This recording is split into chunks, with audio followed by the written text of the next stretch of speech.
Hey everyone, it's Ben Hardy here, and in today's going to be comparing the new Mazda CX-90 to the new Volkswagen Atlas. Before we get in this video, I want to give a huge shout out and thank you to the Orem Mazda here in, well, you guessed it, Orem, Utah, for giving me some time with the CX-90, and to the Ken Garf Volkswagen here in Orem for giving me some time with the new Atlas.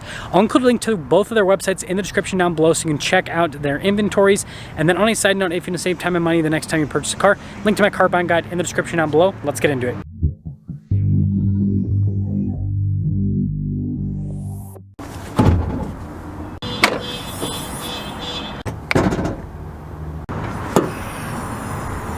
Powering the Atlas is a turbocharged 2-liter 4-cylinder that goes to an 8-speed automatic transmission. Fuel economy is 19 around town and then 26 on the highway, with power outputs being 269 horsepower and then 273 pound-feet of torque. Now, powering the Mazda is a turbocharged 3.3-liter inline-6 that goes to an 8-speed automatic transmission. Fuel economy is 24 around town and then 28 on the highway, with power outputs being 280 horsepower and then 332 pound-feet of torque. Before we move forward with this comparison, I do want to mention, if you want to see more videos just like this, then I recommend you subscribe because I post content every single day. So starting with the Atlas, you guys can see very boxy with the hood design, and then look at the daytime running light, how that goes through the grille. That's really cool. And then you got stuff like parking sensors on the front end, and this just makes the Atlas look a lot more modern compared to what we had with the previous version. Now with the CX-90, this is definitely in your face with the design. Again, boxy with the hood, but notice it's very rounded off with the rest of the front end, except for the headlights. Maybe those are definitely out there, but regardless, let me know which front end design you think looks better. Coming on the side here, our tire and wheel setup is 255, 50, 20 in the front and over in the rear. And you guys can see here with the wheels, you got the silver on the top with the black there in the center. And then look at the fender flares and how that trim continues along the side. And you got some nice silver trim there as well. And well, here is your full side view with the Atlas. Now with the Mazda, our tire and wheel setup is 265, 55, 19 in the front and over in the rear. And look at the wheels with the metallic gray coloration. I think that looks really sharp. And then you guys can see with the bodywork along the side, just like with the Atlas. And then you got our inline 6 badge there. And then notice like the mirror caps are body painted. And then here's your full side view with the CX-90. It's more rounded off compared to the Atlas. Now when it comes to key fobs, you guys can see with the Mazda key fob, it's very lightweight. You've got all the controls here on the side, so kind of more minimalist. Whereas with the Volkswagen key fob, it's got this like pretty hefty feel to it, and it's got this shiny black trim as well, so it's kind of more out there. And when it comes to the cargo area here in the CX-90, you guys can see we've got a decent amount of space behind the third row and got some storage down there. Got some charging port action, and then you can throw down the third row. We've got those straps if you want even more storage, and we also have a little button up here to close the hatch up. Now when it comes to the Atlas, it's pretty similar in terms of the space behind the third row. It might be a little bit bigger, at least that's what it appears. Same thing with the third row, you can throw that down, and then we also have a little bit of storage underneath. And then up top, you have a button you can press to lower the hatch down.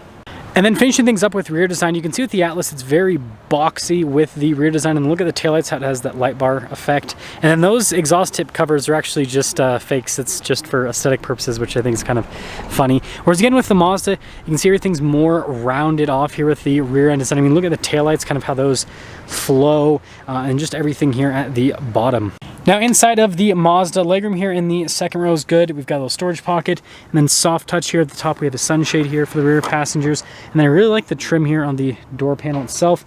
And then we've got our own climate zone here with some charging ports, and then headroom. It's good.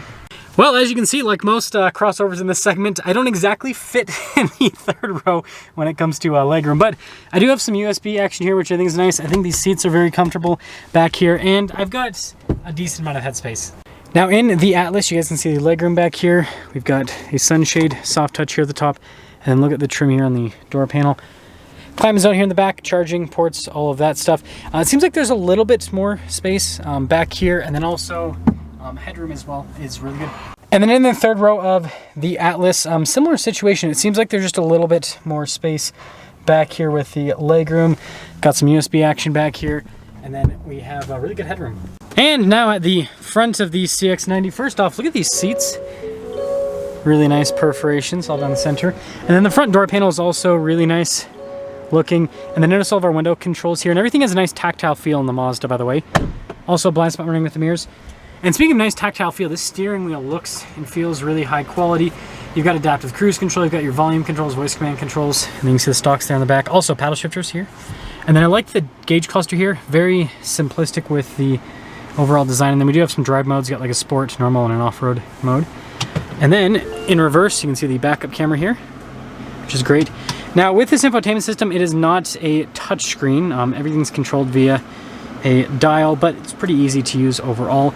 And then the dash is soft touch, and then also got some nice trim across here.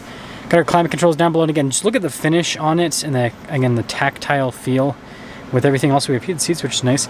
Wireless phone charging pad right there, and then some cup holder action. I do like this trim too. And then your drive mode select, and then you have the shifter, which is very interesting. And then you've got your hill descent control, and then all the controls for the infotainment system, radio control of that. And then with center console, it's got good storage space. Nice padding on the top, by the way. And then, let's see, the glove box is pretty big. And then we have a regular rear view mirror, and then we just have a regular sunroof here in the CX-90, and then controls for it are just right there. And now it is time for the Volkswagen. And sorry about my backpack being in the way, but really nice seats. I will say the Volkswagen seats, the bolstering's wider, so these can accommodate, I guess, for larger people compared to the CX-90. And then anyways, you guys can see with the door panel, soft touch, all of that. I will say, so what I'm kind of noticing is the fin finish on both of them feels really good. The materials in the Mazda, they almost feel a little bit nicer, but both of them are great. Blind spot monitoring with the mirrors.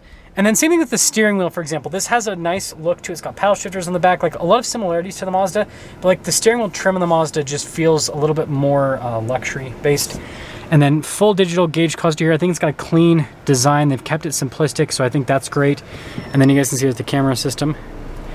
And both of these have weird infotainment systems, I suppose, because this, it's like all screen. Like there are some like little shortcut buttons here, so like for the drive mode select, for example, and response time's really good with it. But like there's no in between. It's like the Mazda, no touchscreen at all, and then this is like all touchscreen, no physical buttons. So they couldn't be like more different from each other in my personal opinion.